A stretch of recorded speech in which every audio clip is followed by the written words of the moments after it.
ராணிப்பேட்டையில் கணவனை கொலை செய்தவரை அவரின் மனைவியே தனது மகன் உட்பட குடும்பத்தோடு சேர்ந்து கொடூரமாக கொலை செய்த சம்பவம் பரபரப்பை ஏற்படுத்தியிருக்கிறது. 2 ஆண்டுகளுக்கு முன்பு நிகழ்ந்த சம்பவத்திற்கு பழி தீர்த்து கொண்டதன் பின்னணி என்ன? ராணிப்பேட்டை மாவட்டம் அரக்கோணத்தை அடுத்த கிழவனம் கிராமத்தைச் சேர்ந்தவர் 45 வயதான சந்திரன். இவரது உறவினர் பாஸ்கர் என்பவருடன் சொத்து பிரச்சினை தொடர்பாக தகராறு இருந்து வந்துள்ளது. கடந்த 2 ஆண்டுகளுக்கு முன்பு இருவருக்கும் இடையே ஏற்பட்ட மோதலில் ஆத்திரத்தில் சந்திரன் வீசிய கத்தி பாஸ்கரின் நெஞ்சில் பாய்ந்தது.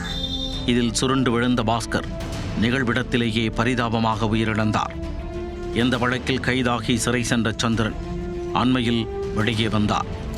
இந்த நிலையில் பாஸ்கரன் வீட்டு வழியாக சந்திரன் நடந்து சென்றுள்ளார்.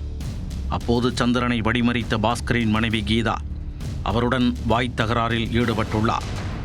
வாக்குவாதம் முற்றிய நிலையில் கீதா மற்றும் அவரது மகன் ஆகாஷ் ஆகியோர் சந்திரனின் கைகளை பிடித்துக் கொள்ள மைத்துனர் எத்ராஜ் கத்தியால் அவரை வெட்டியதாக கூறப்படுகிறது.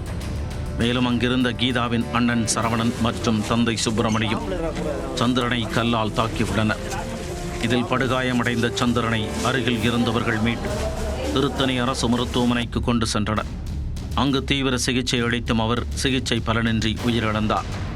இது தொடர்பாக அரக்கோணம் தாலுகா போலீசார் வழக்கு பதிவு செய்து சுப்பிரமணி மற்றும் எத்ராஜ் ஆகியோரை கைது செய்து நீதிமன்றத்தில் ஆஜர்படுத்தி சிறையில் அடைத்தனர். தலைமறைவாக உள்ள கீதா, அவரது மகன் ஆகாஷ் மற்றும் சரவணன் ஆகிய 3 பேரை போலீசார் தேடி வருகின்றனர். 2 ஆண்டுகளுக்கு முன்பு பாஸ்கர் கொலை செய்யப்பட்டதற்கு பழிக்கு பழியாக அவரின் மனைவி காத்திருந்து தனது குடும்பத்தினருடன் சேர்ந்து சந்திரனை கொலை செய்துள்ளார். இந்த சம்பவத்தால் கிழவனம் கிராமத்தில் பதற்றமான சூழல் நிலவியுள்ளது.